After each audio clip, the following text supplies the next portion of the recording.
अस्सलामुअलैकुम students, welcome to math class. हमने prove करना है कि कॉम्प्लेक्स स्पेस सी जो है वो बार्नक स्पेस है।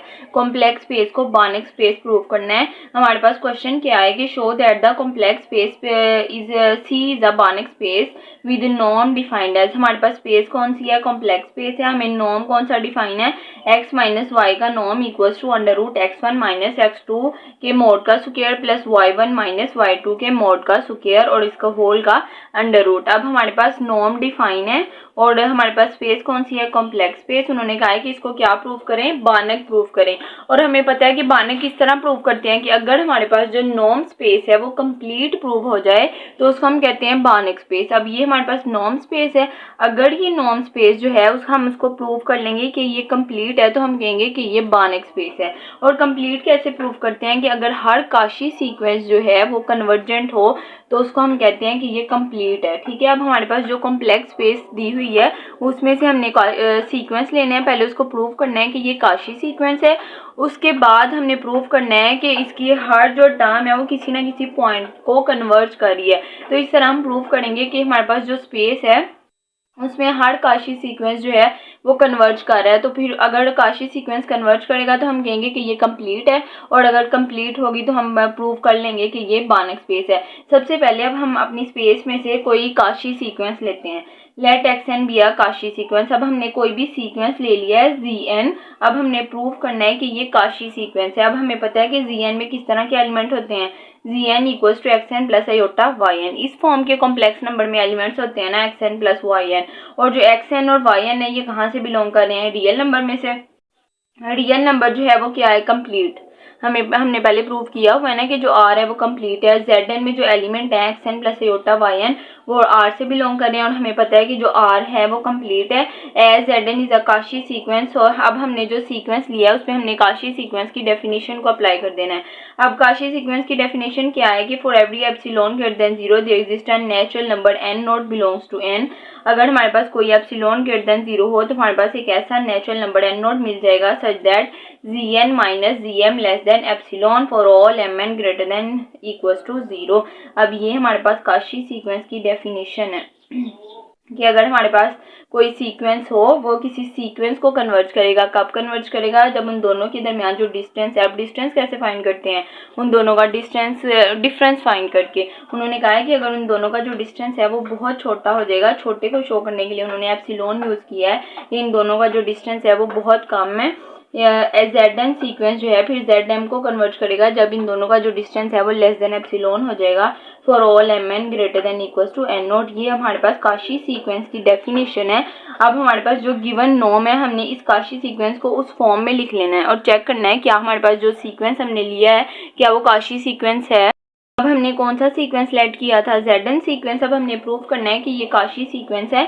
zn में किस तरह के एलिमेंट है? xn plus iota yn। अब हमारे पास दो सीक्वेंस है zn और zm, क्योंकि काशी सीक्वेंस में हमारे पास दो सीक्वेंस यूज होते हैं। और अब हम देखेंगे कि zn में किस तरह के एलिमेंट्स हैं xn प्लस आयोटा yn, और zm में किस तरह के एलिमेंट है xm प्लस आयोटा yn।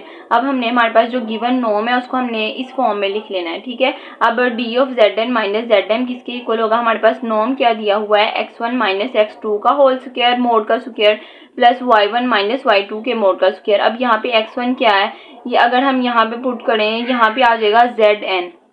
अब क्योंकि zn में किस तरह के एलिमेंट है? xn और yn की फॉर्म में, तो इसीलिए अब यहाँ पे हम लिखेंगे xn माइनस xm का स्क्वायर। ये x1 की जगह हम लिख लेंगे xn और x2 की जगह लिख लेंगे xm, क्योंकि जो z है उसमें xn और yn है और जो zm है उसमें xm और ym है। हमने यही कहा है ना कि जो z है वो किसके इक्वल है? x प्लस वाई आयोटा के। तो इसमें इस तरह की टर्म आ गई है, ये हमने अपने गिवन नॉर्म की फॉर्म में लिख लिया है। और हमने कहा है कि जो काशी सीक्वेंस है वो लेस देन एप्सिलॉन है। जब काशी सीक्वेंस हमने इसके बराबर लिख लिया है तो ये भी लेस देन एप्सिलॉन होगा, इसीलिए हमने इसको लेस देन एप्सिलॉन लिख लिया है।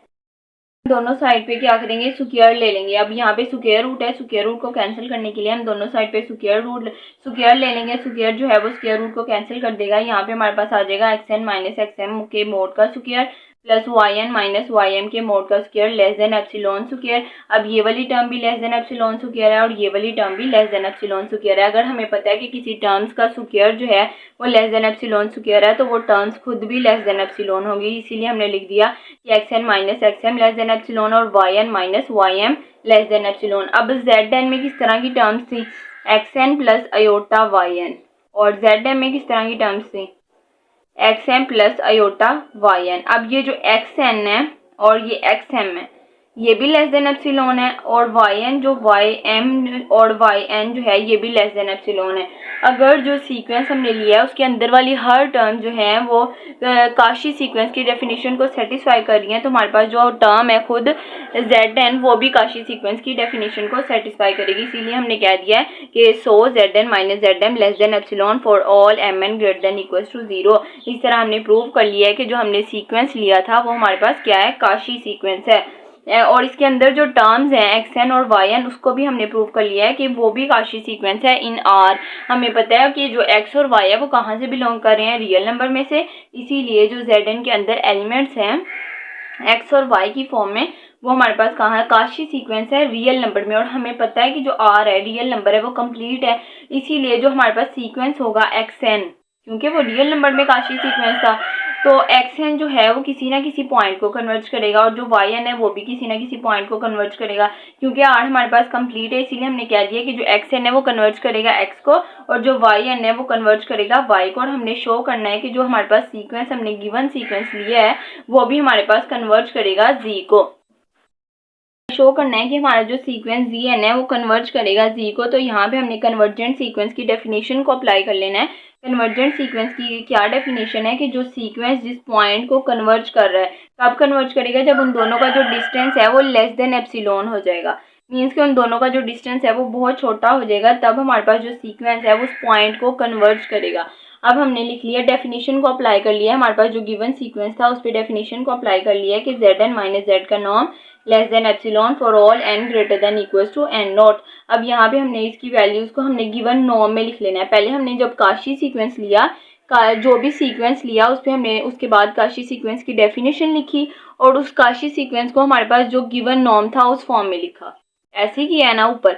अब सेम एज इट इज़ हमारे पास जो सीक्वेंस है उसको हमने कन्वर्जेंट शो करना है, हमने कन्वर्जेंट सीक्वेंस की डेफिनेशन को लिखा, और हमारे पास जो सीक्वेंस था उसको हमारे पास हमने गिवन नॉर्म की फॉर्म में हमने अब लिख लेना है। अब हमारे पास गिवन नॉर्म क्या था, एक्स, ये हमारे पास गिवन नॉर्म क्या था कि x1 माइनस x2 के मोड का square plus y1 minus y2 के मोड का स्क्वायर।